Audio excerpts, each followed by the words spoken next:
All right, I'll give you probably about a 2-minute warning, and then we'll get started. Thanks, everybody, for your patience.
Okay.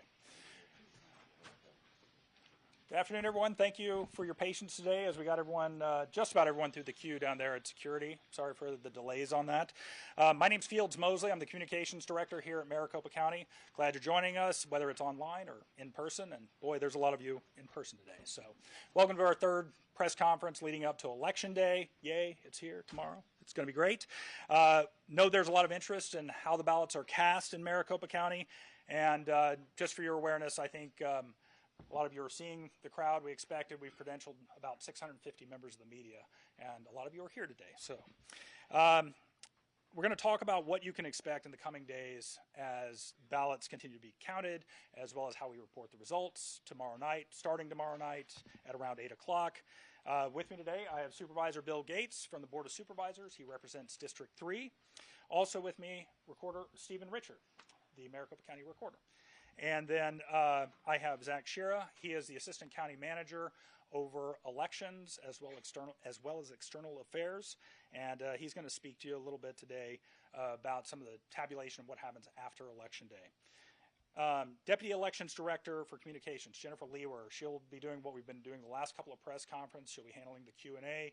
Of course, she handles this information a lot, and we'll do our best to try to get to everyone's questions. Obviously, we're not going to get to everyone's questions with the room this full, so hopefully get most of the important things covered for you, and we'll do our best to do that. So without further ado, Supervisor Bill Gates will start us off. Thank you.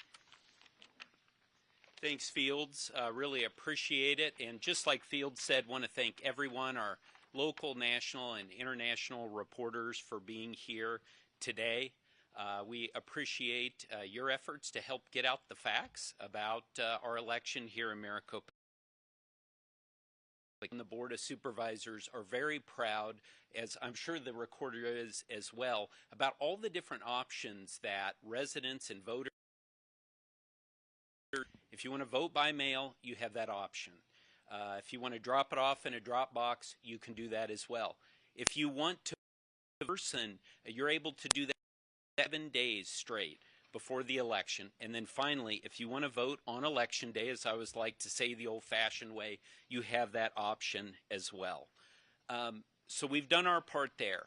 Now the second part is we understand that there are some out there who have questions about how our elections are run, and so it's very important to us that people have faith and confidence in how we run elections, and that's why we've tried to be as transparent as possible, holding these press conferences, getting information out there, putting it on our website.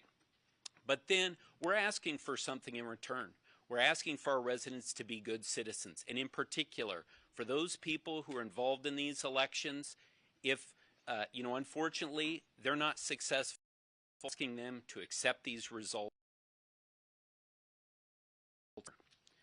Now, we are thrilled by the level of participation that we're seeing in this. Voters in Maricopa County are getting involved and they're voting. As of 0.5 million ballots, that's more than we had received at this point in 2016, and we're approaching the numbers that we had in 2020. But tomorrow we expect about another 600,000 ballots, and that will bring us to a total of around 2.1 million. And we want everyone to know out there that the team at Maricopa County Elections and the Recorder's Office, we are ready. We have the resources that we need. We have a great team that is well trained and ready for a very successful election day tomorrow. But we do know that there will be focus on how the results are reported. So we have asked the recorder to join us today to discuss ballot processing, voter registration, and other matters. Okay. Does this move up? No? All right. Okay, fantastic. All right, my name is Stephen Richard. I'm the Maricopa County Recorder. Thank you very much to Fields. Thank you to Zach. Thank you to Supervisor Gates for allowing me to crash this press conference. I'm going to talk about 3 things. There are a few important things that we've been collecting that we want to share with you, and some constituent services, and then, of course, early voting. On the topic of voter registration, I think a majority of my office for years. When I took this office in January of 2021, we had about 2.6 million active registered voters. We installed a new director of voter registration, we built a new voter registration database, and we engaged in the first ever voter list maintenance project ever in Maricopa. For the 2022 general election, we were down to about 2.4 million active registered voters. We went up to about 2.5 million active registered voters by the beginning of September. In the final month, we went up about another 100,000 to 2.6 million active registered voters, just that, which is the figure that we are using for this November 2024 general election. That does include 1,000 voter registration forms that were dropped off on the single day of voter registration forms in Maricopa County's history. We had people with entire trash in our lobby. Now, a lot of people have asked about 50,000 of those voter registration forms that we simply wanted to process and could process to be able to participate in this election. 40 registration to say they were needing attention. Those would be voter registration forms that were damaged, voter registration forms torn, voter registration forms written illegibly, registration forms that tried to register Mickey Mouse, Jerry Seinfeld, Donald Duck, among others.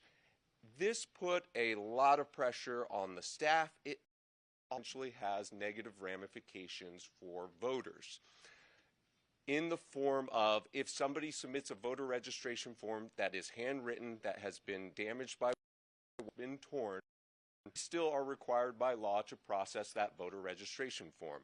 We do it to the best of our ability, but sometimes that information is not perfectly accurate. Similarly, if somebody is working with a voter registration group and does not know that he or she has to provide documented proof of citizenship or documented proof of residence, then that person has to go into suspense. Now, the good news is that every registrant who is lacking either information or it's unclear or hasn't provided documented proof of citizenship, voter registrant who is lacking either information or it's unclear or hasn't provided documented proof of citizenship or documented proof of residency is mailed a letter to the address that we have on file for that registrant. And so we do alert registrants that they need to take some additional step in order to be off of suspense, in order to be fully registered, or in order to be able to fully vote a ballot. I will tell you that this has been a thorn in the side of county recorders throughout Arizona for many years, but it has picked up in recent years. Paper registration forms being done improperly or incompletely. This does include one of the groups that has made news in Pennsylvania, and it is a group that we have worked with before, and we have admonished them to please submit better voter registration forms, to please do more quality control. This is something that we have also discussed with the Maricopa County Attorney's Office. We are in a position to be able to handle and help as many of those voters, should they show up tomorrow, as possible. We have voter registration staff members in the command center. We also have a hotline going on right now in order to be able to repair any voter registration statuses that need to be repaired tomorrow. That being said, we are seeing a slightly higher percentage of provisional ballots. That number is still low. I think it's approximately 5,600 as of today, but that is something that we are paying attention to for tomorrow. All right. Next topic is motor vehicle division issue. This is something that has continued to be in the news. It is okay, so this was an issue that my office discovered about 2 months ago. We then worked with the Secretary of State, the Attorney General, and the Governor's office to figure out how to resolve that. That included me filing a lawsuit against Secretary Fontes, and we got a ruling from the Arizona Supreme Court. That ruling from the Arizona Supreme Court said, through no fault of any of the people currently in office, through no fault through any of the people who were registering, those voters have been affected and have not provided documented proof of citizenship as Arizona law contemplates. However, we are not supposed to do anything with those voters for the purpose of this election. So those voters will still in Maricopa County be able to vote a full ballot. At this point, we have not yet decided how we exactly we're going to handle those voters after the election, but that will be after the canvass, and that will be something that we will work closely with the 14 other counties as well as Secretary Fontes in order to contact those voters and get the requisite documented proof of citizenship for future elections. But again, importantly, I know because it's been in the news and because this is currently the subject of a public records lawsuit between a legal interest group and the secretary, I know this has been in the news, but it does not have any bearing on voters' participation in this election or voters' ability to vote a full ballot tomorrow. Okay, moving on to constituent services. In the past month, we have received approximately 24,000 emails to our general voter info inbox, and we have received about 88,000 calls to our call center during the month of October.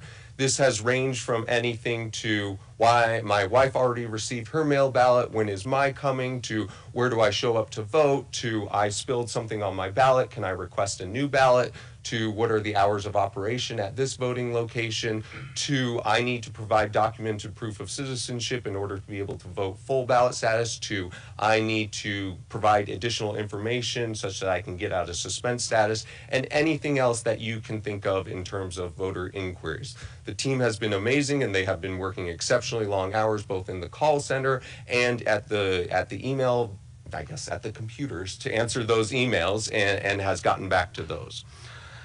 Regarding signature verification, we have already completed signature verification on approximately 1.4 million ballot packets.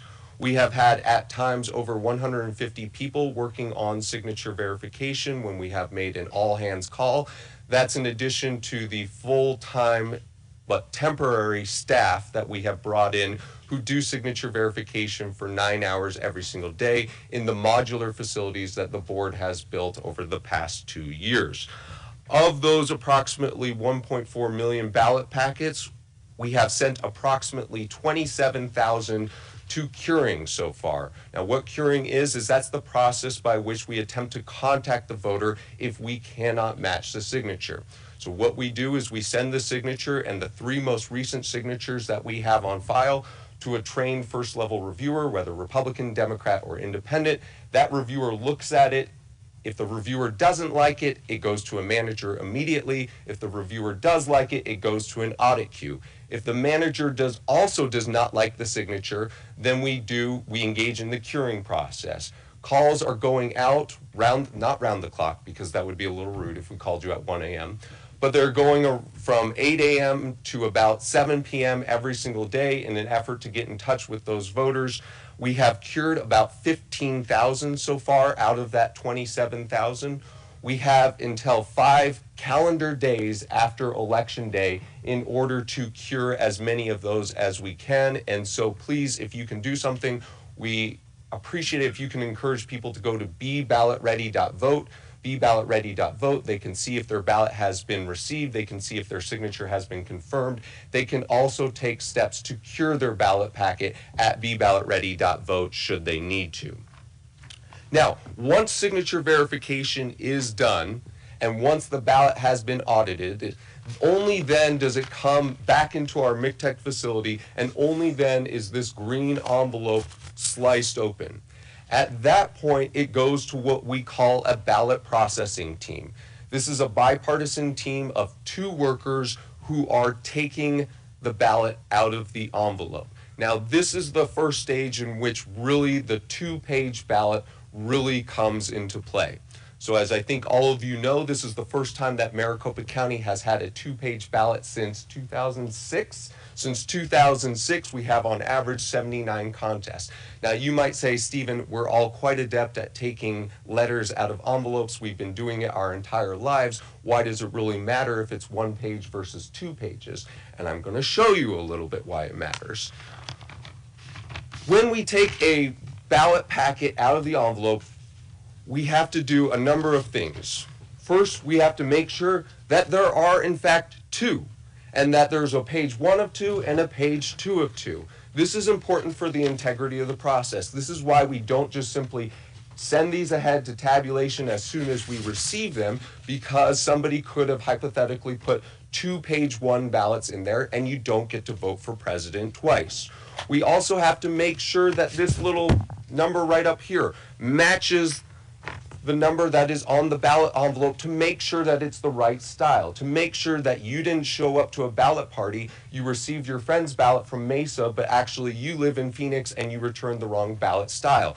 Or, believe it or not, you return a ballot style from a previous election. Yes, we do have people who will send back ballots from the primary or even from the 2022 election in this envelope. So that's something that we're looking at. Also, if those of you who remember, I'm a Diet Coke addict, so if you remember in the 1990s when you went to a vending machine and you had to get a crisp dollar bill, or you had to flatten it out in order such that it could go through the vending machine and then you can get your Coke. Similarly too with the tabulators. So we have to make sure that these are not damaged. We have to make sure that there's no gum on it. We have to make sure that there's no tear on it. We have to make sure that there's no other mysterious substance on it that would interfere with tabulation. So we're doing all that, getting them both ready, and obviously instead of having one, we're having two in every ballot packet, and then we are documenting it. Now, a lot of people ask about chain of custody in the Maricopa County elections process. This is where chain of custody happens. So any single time that we take an action with a ballot that comes in a return ballot packet, we are marking it on this log. Meaning that if it enters a tray and it enters ballot processing as 200 packets, and therefore we think 400 ballots, and then it leaves the room as something other than 400 ballots, then we know exactly why that was done and we know where it has gone to. So for instance, if you have one that has a big tear in it and can't be tabulated, then we will mark that as a duplication, we will mark this on this sheet, and we will send it ahead to a different place in order to be duplicated by a bipartisan team.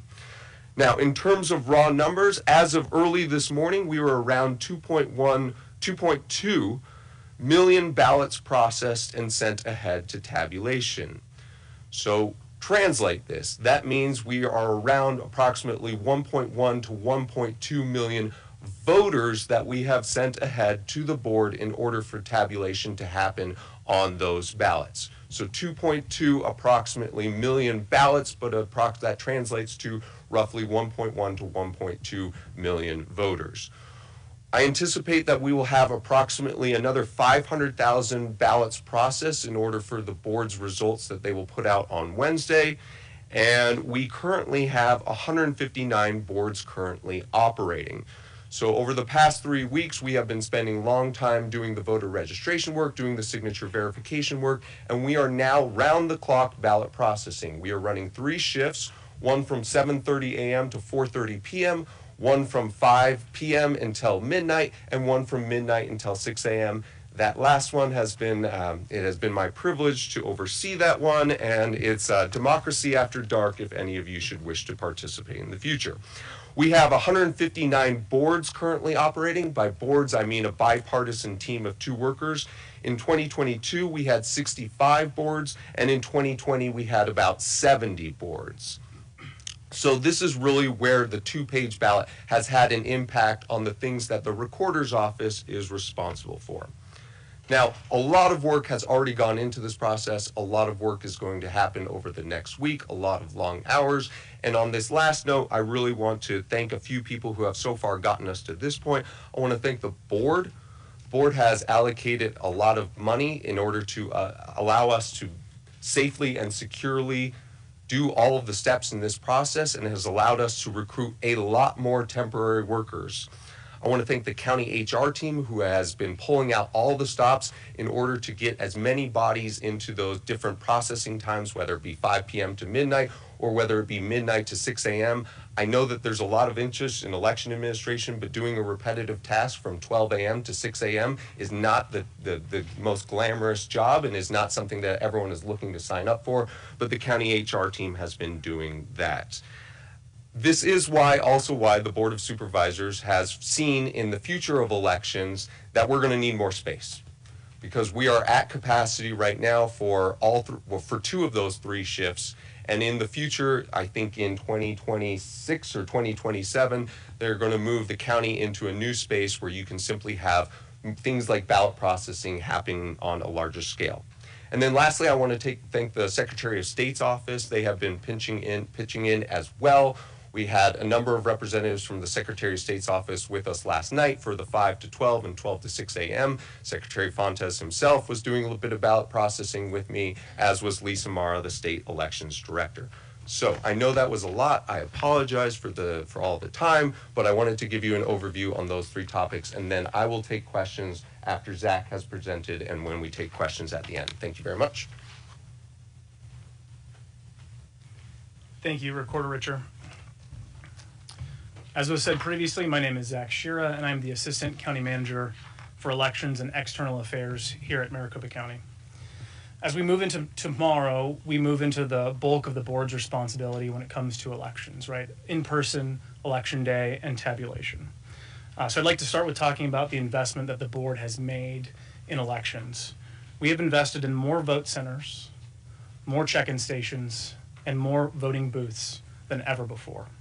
We have new printers and new high-speed tabulators, and we are ready to serve any voter who wants to cast a ballot on election day tomorrow. But people should remember that there will still be lines on election day around the valley tomorrow, especially during the high-trafficked hours in the morning, during lunch, and in the evening. And this is normal for a presidential election. And with a longer 2-page ballot, we expect it'll take folks a bit longer to fill that out in the vote center and to feed it into the tabulator. But as Americans, we're used to waiting in line. We wait in line for coffee, we wait in line for our groceries, sometimes we wait in line for new sneakers or video games if that's your thing. We can wait in line to exercise our right to vote tomorrow on election day. At the end of the day, after everyone has voted and the polls have closed, there's a new state law that requires us to count the early ballots that are dropped off on election day.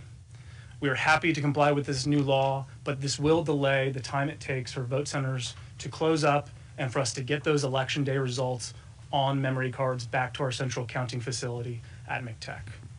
Our team will work diligently to close up those polling locations and to get stuff back, but we are going to prioritize safety and security over speed at all times. As we do every election, our first results drop will be 8 p.m., an hour after the polls close. We expect this will be between 70 and 75% of the early ballots that we have received to date. Additional results will be reported throughout the night, and those will be the in-person votes that we tabulate at our vote centers. The majority of ballots will be counted within the first 24 hours after the polls close. But it's important to remember that here in Arizona, our races are extremely close, and it still might take a few days for you, the media, to call those races.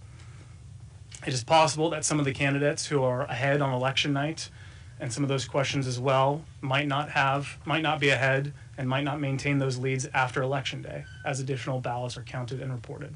This is normal. And people should keep in mind that voting patterns in Arizona have changed over time. Who votes early and who votes on election day has not been consistent in recent years. So we ask you to be patient. Let us do our job, and we will be transparent about what we have done and what we have left to do. We will work hand in hand with the recorder's team as they verify signatures, process early ballots, and then we will get them tabulated and reported to you all. After Election Day, results will be released daily. We plan for that likely to be around the 7 p.m. hour, but we will be sending out information about when you can expect those posts after we get through tomorrow. And please know that despite what has been alleged in previous elections, there's not going to be a point where we stop tabulating ballots and reporting them along the way. We will be working long days and long nights for the week ahead. As for misinformation on Election Day, we will not be playing whack-a-mole. But what we will be taking very seriously is any misinformation that impacts a voter's ability to vote a ballot. That misinformation, we will be very aggressive in reporting. We want everybody to have the correct information so that they may participate tomorrow if they'd like to. I'll close out with this. We've hired 4,000 temporary election workers to facilitate the 2024 general election. These are your neighbors, these are your friends, these are people you go to church or see at your grocery store. I promise you that they want your vote to count and they want things to be facilitated fairly. We are excited for tomorrow. It's going to be a high turnout day. It's going to be a great day in Maricopa County, and we are looking forward to that. With that, we'll take your questions. Actually, I'm going to throw up just a little bit more data at you before we go into the Q&A. This will be posted on countingballots.maricopa.vote. It does a little bit of a historical analysis of how long it has taken Maricopa County to count all of the ballots. This is not how long it has taken for the races to be called, so that as we move forward and we get into those days where we are still counting the ballots, people have an understanding that we are within the time frames that we have seen over the last couple of decades. This will also be available on our site. It gives historic turnout information in general that I think the media and the public will find very interesting. Again, Maricopa.vote is a wealth of information. We hope that you will visit that in the days to come. This is key critical information. Zach spoke to it a little bit ago. This is what the increase in resources that we have done specifically to be able to serve this community who will be voting a 2-page ballot this election. We have increased our resources, and at some of our largest vote centers, we will have 16 check-in stations, 4 ballot on-demand printers, and 68 voting booths. And so while we may see lines, it is our hope that these lines will continue to process through and that our poll workers are working as best they can. But as you know, for those of you who are from Maricopa County who voted that ballot, it takes a while. And so we are encouraging people to make a plan and take a look at that ballot before they get in line. So just to go through a few logistics things before we get to the Q&A. Obviously, there are a lot of members of the press here. We're excited about that. In Maricopa County, we pride ourselves in being transparent.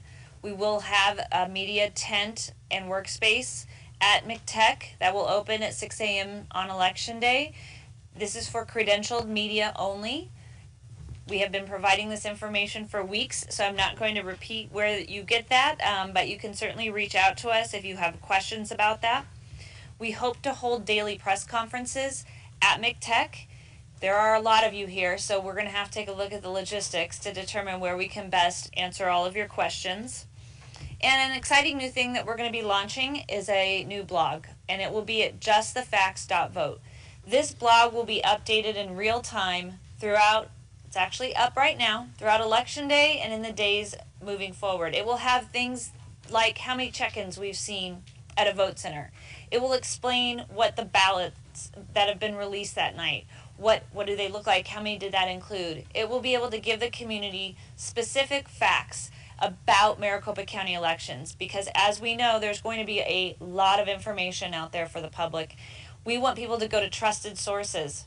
JustTheFacts.vote is going to be a trusted source, and we hope that as journalists and for those of you who are watching online, that you will take the time so that we can process and administer this election without a large amount of distraction by misinformation that is being spread. So here is how we are going to do our Q&A.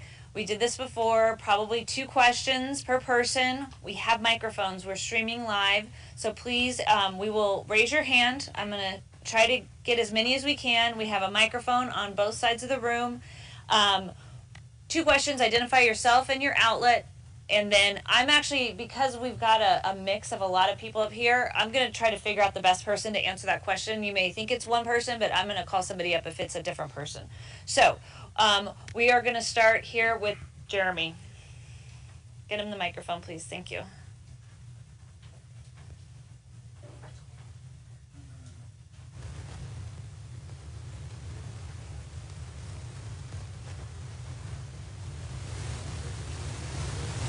I understand you mentioned to me earlier that we'll have a change this year in terms of when that cutoff point is for when the county stopped processing the early ballots that came in to verify the signatures, that first results drop that we get at 8 p.m. on election night. Usually, I believe those are ballots that have come in through Friday before the election. That cutoff point is going to be a little bit earlier now, though.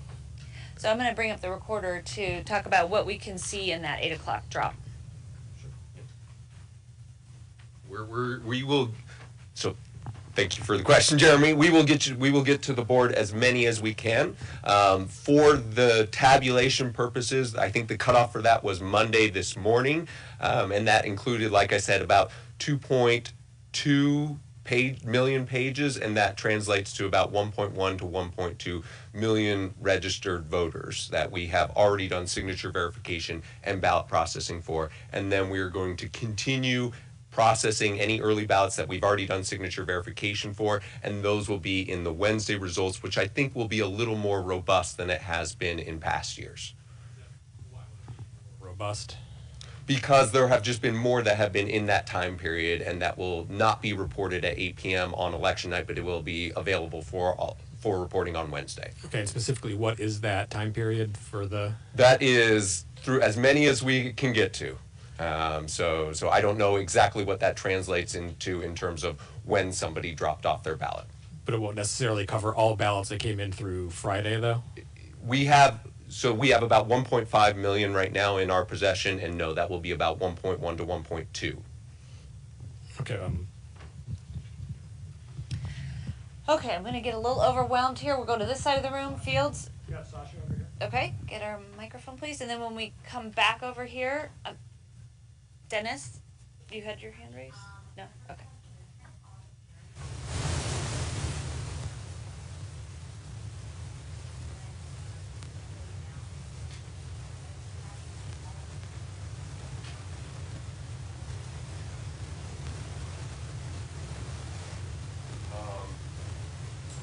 So no, that's about on par with what is reported out typically at 8 p.m. on election night, which is going to be, we don't know yet what the total number of voters will be in this election, but it will probably be around 55% of the total vote will be available immediately at 8 p.m. Now, it is taking longer, each ballot packet, and that is why we have more boards, and that is why we have these overnight shifts as we have not had in the past.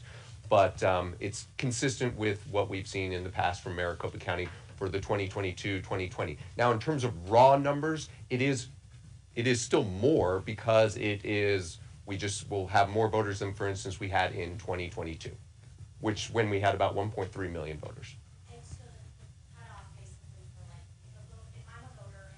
I know that my ballot was received by your office on Friday. Should I expect then that my ballot is going to be included in that first round? Do you get what I'm getting at? Will it be signature verified? Yes, it will be signature verified if you've dropped it off by Friday. I don't know if that will be processed and included for the 8 p.m. Tuesday night results. If it's not, then it would be in the Wednesday night results. Okay, and then my second question is on the MVD glitch, and I'm sorry, Stephen, I'm going to pick on you again on this one. I'm just wondering if a voter was impacted by the MVD glitch. I know that their ballot is going to be counted, but how can they be certain of that? Like, what should they be thinking about? Because I think a lot of them might be nervous if they think that they might be impacted. So backing up a second, this question is regarding the MVD issue. And this was an issue that my office identified about 2 months ago, which that the statewide voter registration system was communicating with the Motor Vehicle Division about which voters had documented proof of citizenship on file. We found out that there were some that were the MVD was reporting as having documented proof of citizenship on file, when in fact they did not have documented proof of citizenship on file because they moved to Arizona and they got a driver's license prior to 1996, when you were not required to provide documented proof of citizenship on file. However, they got a duplicate license after 1996.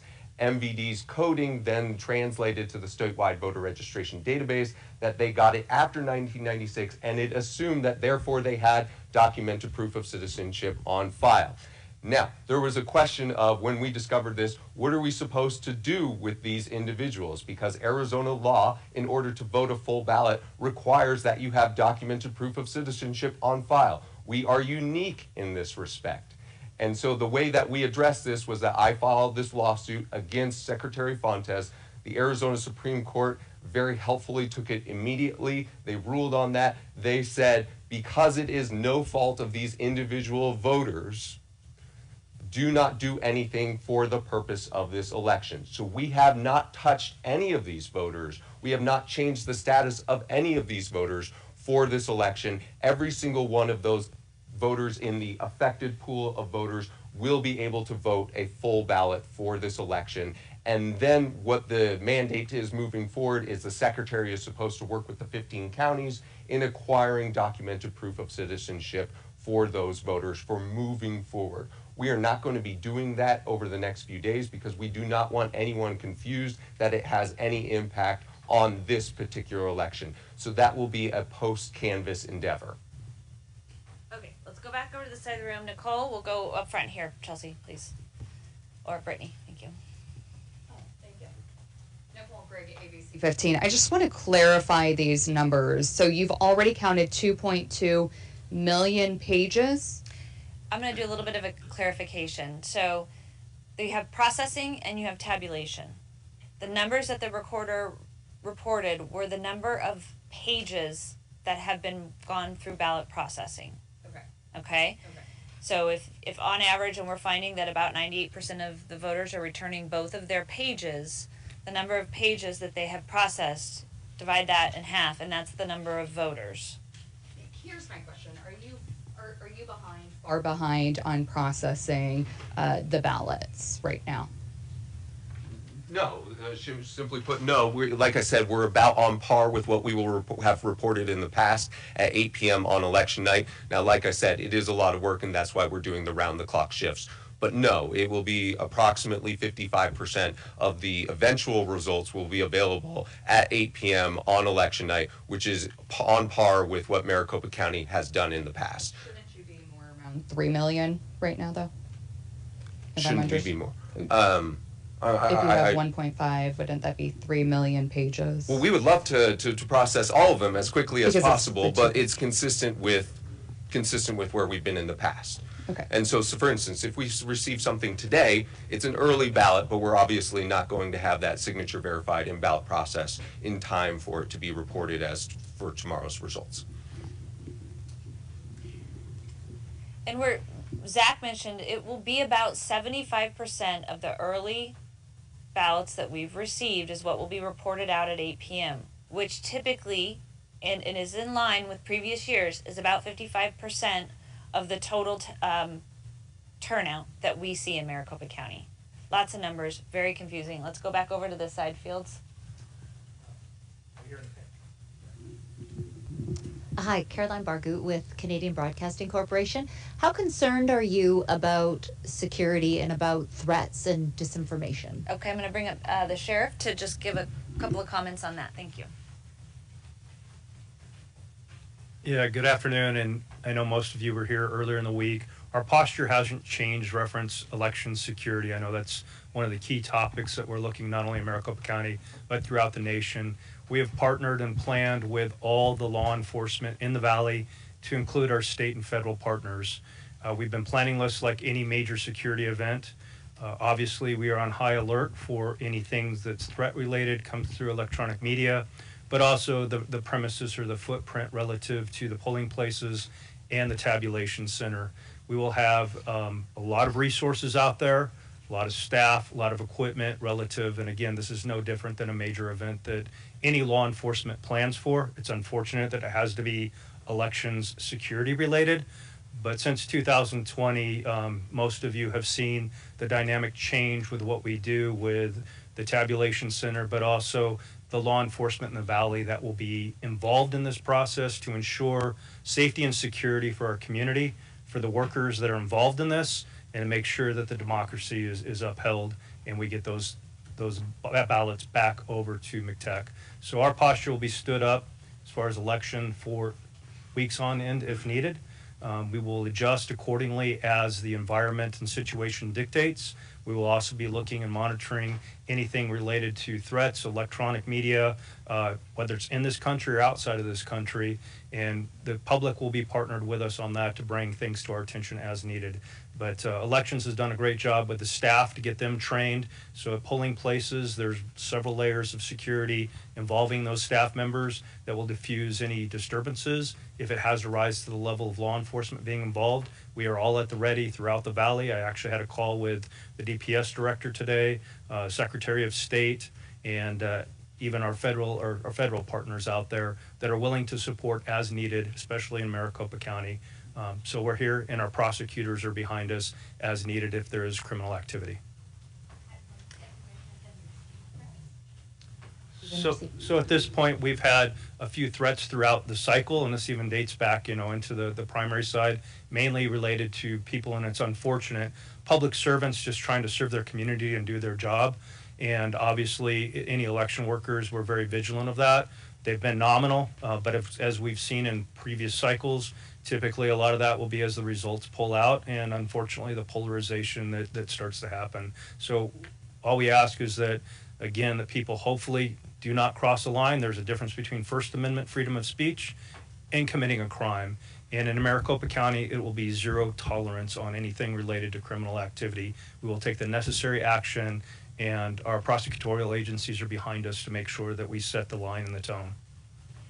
And just as a point of, we did do a press conference that was about a lot of security issues last Tuesday. That is on the YouTube page. You guys are welcome to log on, and the sheriff provided some wonderful comments specifically about that.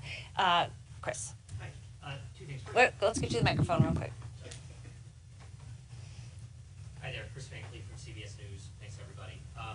I wanted to ask first about the additional levels of sort of a ballot security, for lack of a better word, that have been added this year, and how that either changes what you do or lengthens the process, just to get a better understanding of that. And then I have a question for the sheriff. So specifically, what do you mean by ballot security? The needing to count certain the mail-ins that are dropped off the day of, and then for our audience that doesn't live here, understanding the signature verification a little bit better as to part of the reason why it takes days to count all these ballots. Do you want me to hit on that real quick?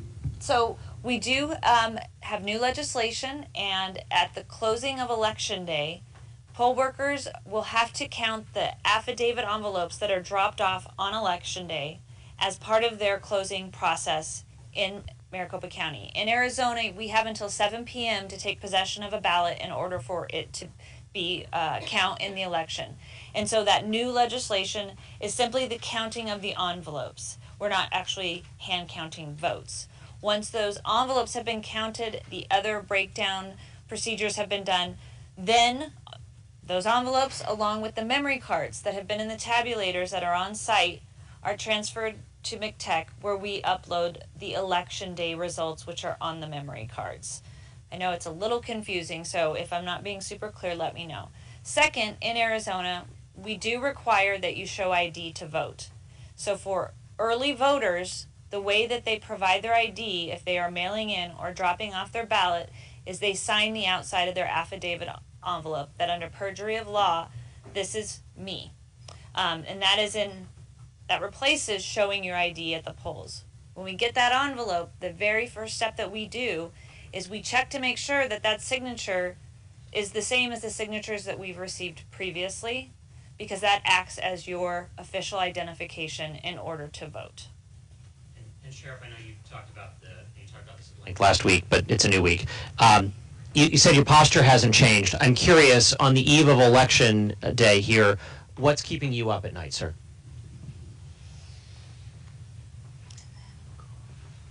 Well, I'll have to say, as a head of a public safety agency, there's a lot that keeps me awake throughout the entire year. Obviously, we're keen for the safety of not only our public servants out there, but our community at large. So we continue to prepare for everything. We can't necessarily predict everything. And again, the level of training, the level of practice that we've had with this is not new to Maricopa County. Some other jurisdictions that might see the eve of this happening, throughout the valley. It's not keeping me up. I just want to make sure that we're prepared. We have the staffing and resources, and that's something that we've been planning the entire year to make sure that we have. We will continue to evaluate, this is a fluid thing like anything else, how long this detail lasts, how many resources, where the activity may be for the need of public safety.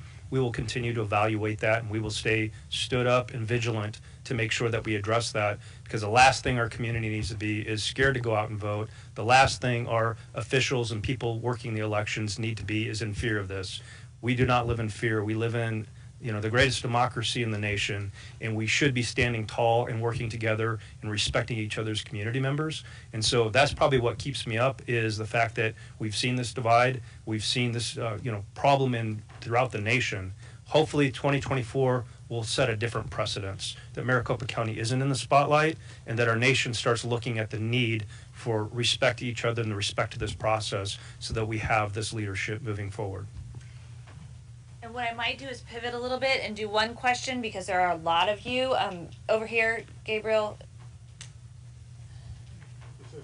Associated Press.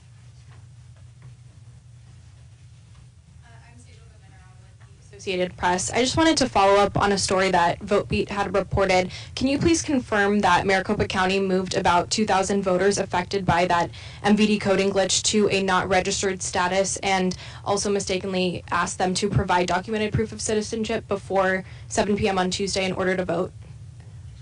Yes, the recorder will be able to answer that question. So it has been an exciting few months in voter registration world because the law has been in such a state of flux regarding what is required for documented proof of citizenship and how that changes depending on what type of form. So originally, in the case Richer v. Fontes, the Supreme Court said that these affected voters should not have to do anything for this election.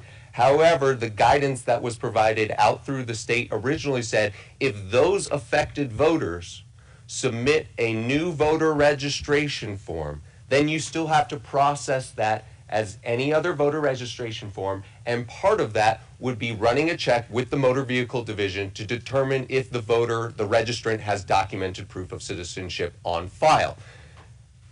Those people do not have documented proof of citizenship on file, and we learned that. However, later that guidance changed and said even if those affected voters submit a new voter registration form after the Supreme Court's ruling, then they should still be grandfathered in. And so what we did was for the 2,000 people who were in that affected pool who submitted a voter registration form lacking DPOC during the first guidance period, we then went back and we restored those 2,000 voters to full status consistent with the new guidance on how to follow that Richer v. Fontes Supreme Court ruling. Okay, we're going to come over here, actually. We will, Alex.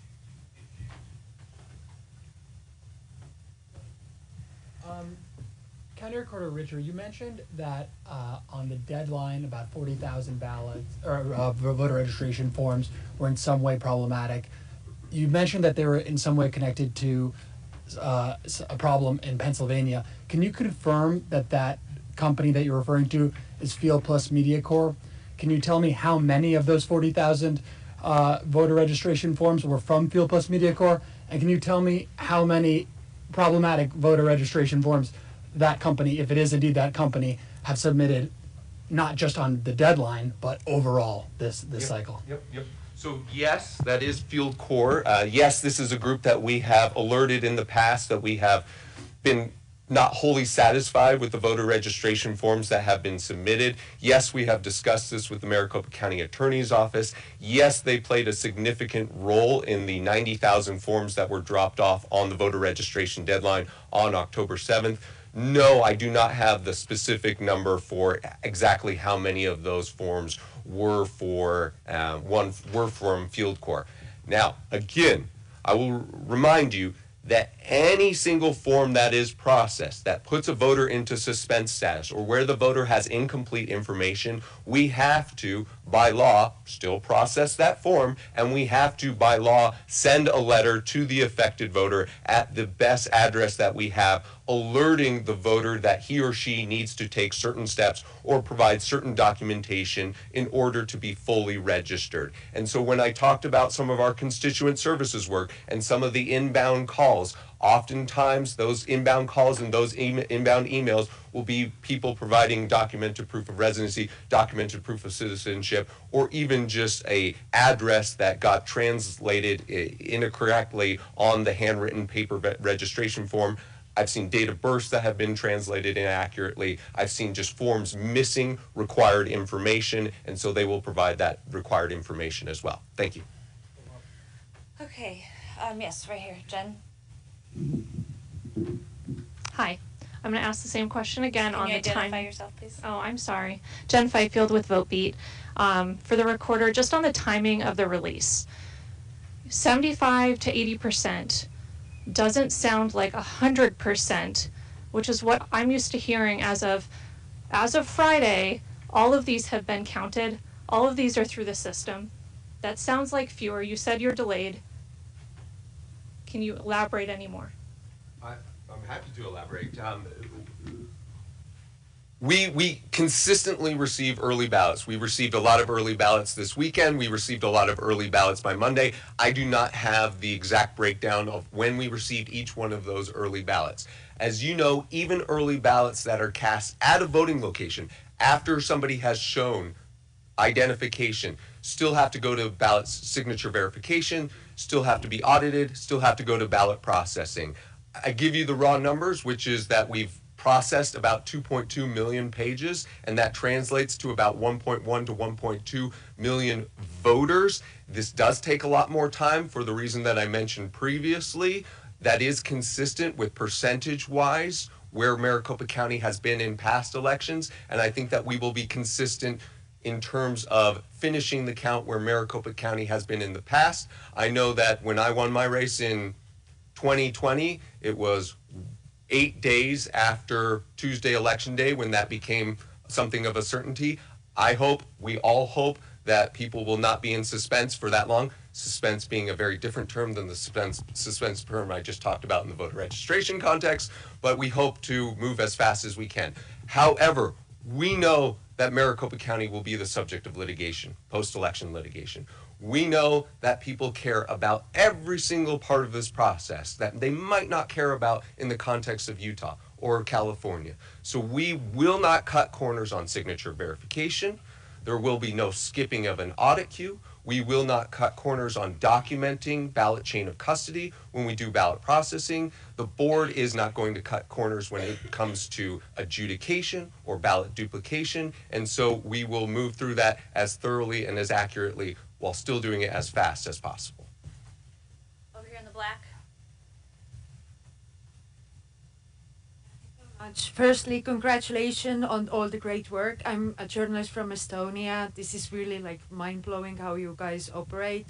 As a neighboring country with Russia, I want to address a question to Supervisor Bill Gates. Just what's at stake here? Why should Europeans really care about the democratic integrity of American elections? Thank you. Well, first of all, welcome to Maricopa County. And we understand that over the last 4 years that really the eyes of the world have been on Maricopa County, and we're proud. We're proud to show off the thousands of workers who do incredible work, the partnership between the Recorder's Office and the Board of Supervisors. But what is at stake is very, very important and very serious here. And that is the foundation of this democratic republic, which are our elections. And we know that, again, there are people out there who are raising questions. And we have no problem with questions, obviously, as you guys have seen. We do these press conferences. We welcome the press in here. But once we've answered those questions, also, we ask that people accept that and move on. And so it is incumbent upon not only the voters here in Maricopa County, our team, but also the media, that we work at getting the truth out there, getting the facts out there, and that, like I said earlier, in the end, when there will be winners and losers, that those who are unsuccessful this time, they congratulate the victors and move on until the next day.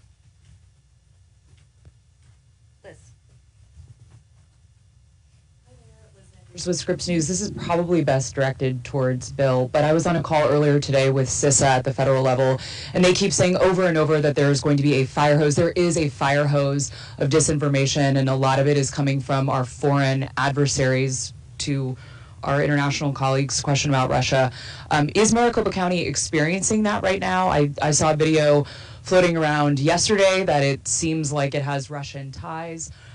What are you doing to combat that? I heard Zach say we're not playing whack-a-mole with misinformation, but that video, the whistleblower in it, encouraged people to turn out at a voting location and to protest. Will you address things like that?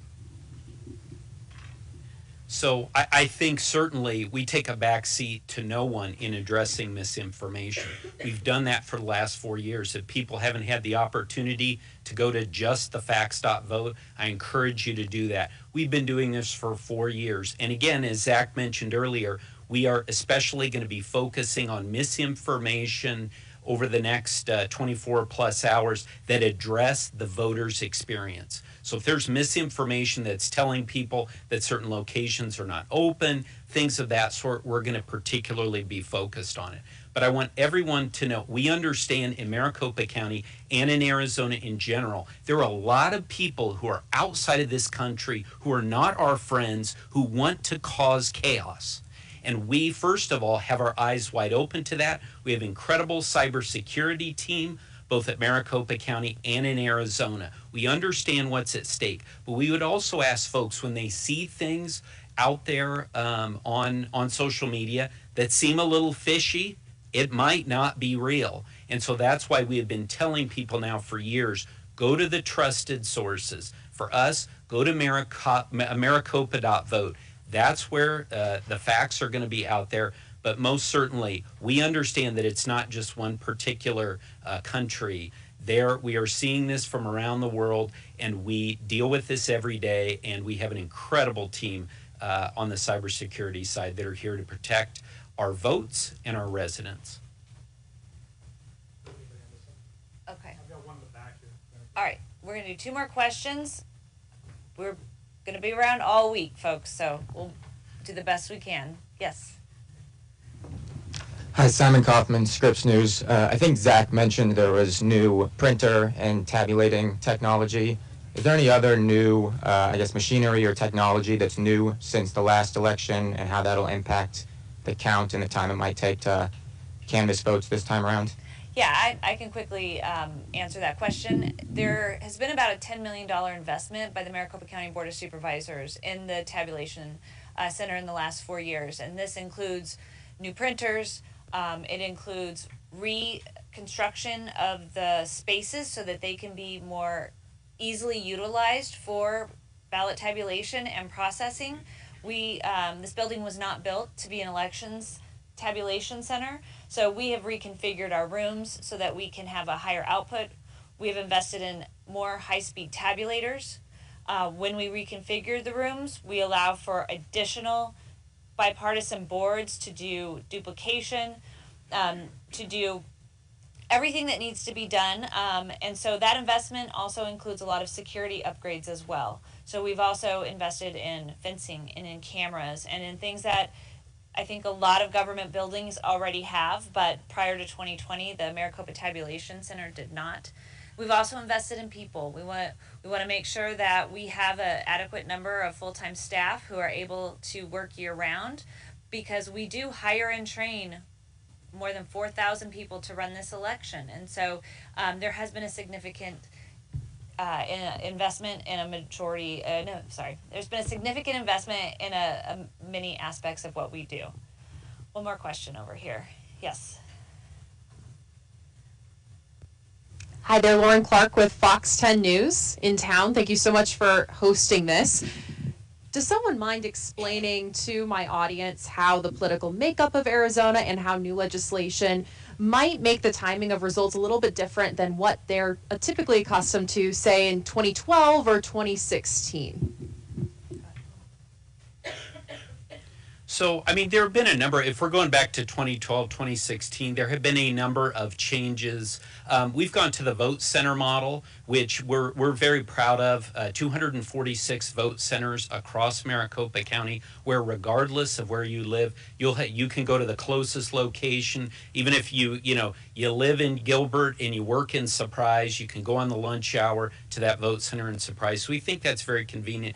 But the one thing I wanted to touch on that was mentioned a little bit earlier was the new law that was passed by the legislature earlier this year that requires us to do a hand count of all of those green envelopes that are dropped off on election day. So as was mentioned earlier, we won't be able to, the memory cards will not be able to come in to our tabulation center until we've completed that. So again, that's a law of the legislature, and we follow the law, and we're very proud of county employees who have stepped up, and we're going to have hundreds of county employees coming in fresh. Kind of picture someone coming in from the bullpen at the end of the day, and they're going to go through and count those. So that shows the team effort that we have here at Maricopa County, but that might slow things down a little bit. We're asking for people's patience, and like I always say, we understand people will be waiting on the results, but in the end, my colleagues and I here, all of the electeds, we will always pick accuracy over speed. Okay, everybody, so we are going to shut down this portion of the news conference. Obviously, we are very available over the next couple of days, and media at risc.maricopa.gov is where you're going to be able to get the best information. Thank you all for coming and tuning in online.